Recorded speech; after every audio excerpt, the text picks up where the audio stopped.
Science without religion is lame. Religion without science is blind. Man, Albert Einstein really hit the nail on the head with that one, didn't he?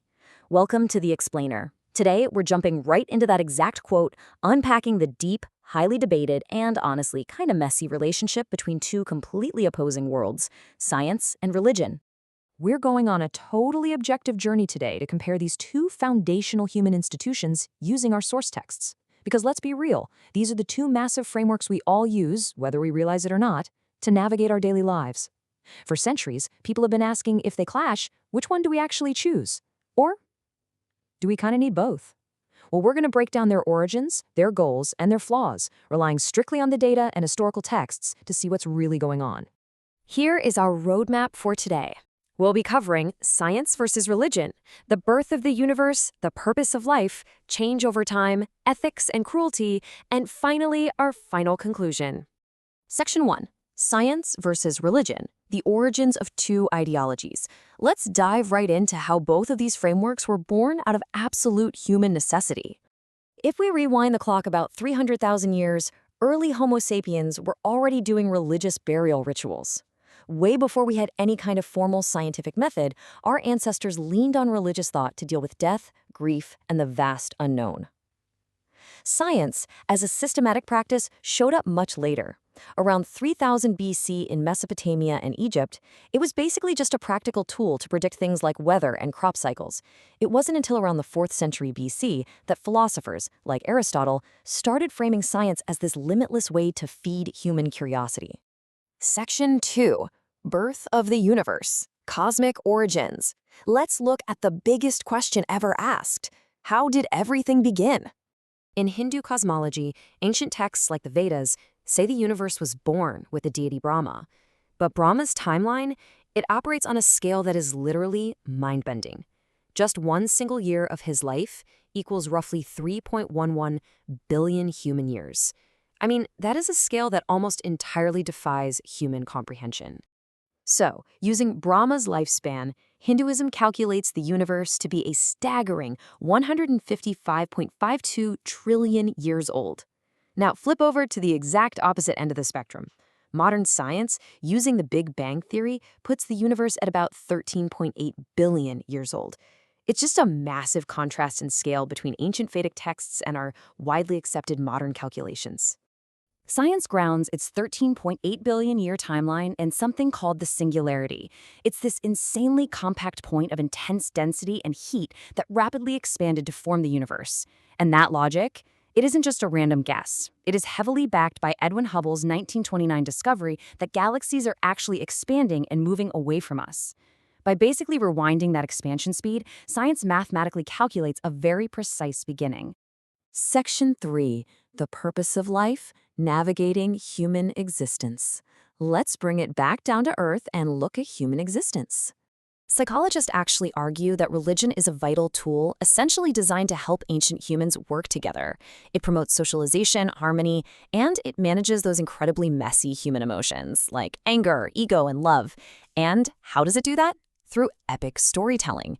By using powerful epics like the Ramayana, religion teaches life lessons and hands you a clear, ready-made path if you're struggling to build one entirely on your own. It's essentially a shared cultural compass. Now contrast that with science. Science bridges the gap between humans and nature to satisfy our intense, natural curiosity. According to the source material, engaging that curiosity actually keeps your brain healthy and active, and it can even act as a sort of anti-venom for severe depression. The catch? Science doesn't hand you a ready-made moral purpose. That is entirely on you. But if you've ever felt that awesome rush from solving a complex problem, yeah, that is exactly this curiosity at play. But we do have to talk about the dark side of that. Pushing human limits at any cost can be super dangerous. Take Steve Ludwin. This guy routinely injected raw snake venom into his own body for 30 years just to see if he could build immunity. Yeah, it's a pretty wild reminder that science, when you strip away practical boundaries, can lead to some extreme, perilous behavior. Section 4. Change over time, adapting to new realities. How do these institutions adapt to brand new information? First up, geocentrism. This is the historical religious belief that the Earth is the absolute, unmoving center of the universe. For a really long time, nobody questioned this. It was the absolute truth. And understanding this sets the perfect stage for one of the most famous historical clashes between stagnant religious dogma and evolving scientific evidence. Back in 1632, Galileo published evidence proving that planets orbit the sun, not the Earth. And because this heavily contradicted the Bible and that geocentric model, the church charged him with blasphemy and literally put him under lifelong house arrest. It's a perfect, albeit tragic, illustration of religion's historical refusal to update its worldview, even when staring right at undeniable facts. Contrast that stagnant nature with science. Science evolves purely based on math, logic, and repeatable experiments. It totally ignores wealth, caste, or color. What's actually really cool about science is that it constantly tests itself. If a scientific theory gets disproven by new evidence, it is dropped immediately. Science actively and enthusiastically rewrites its own rulebook to reflect reality.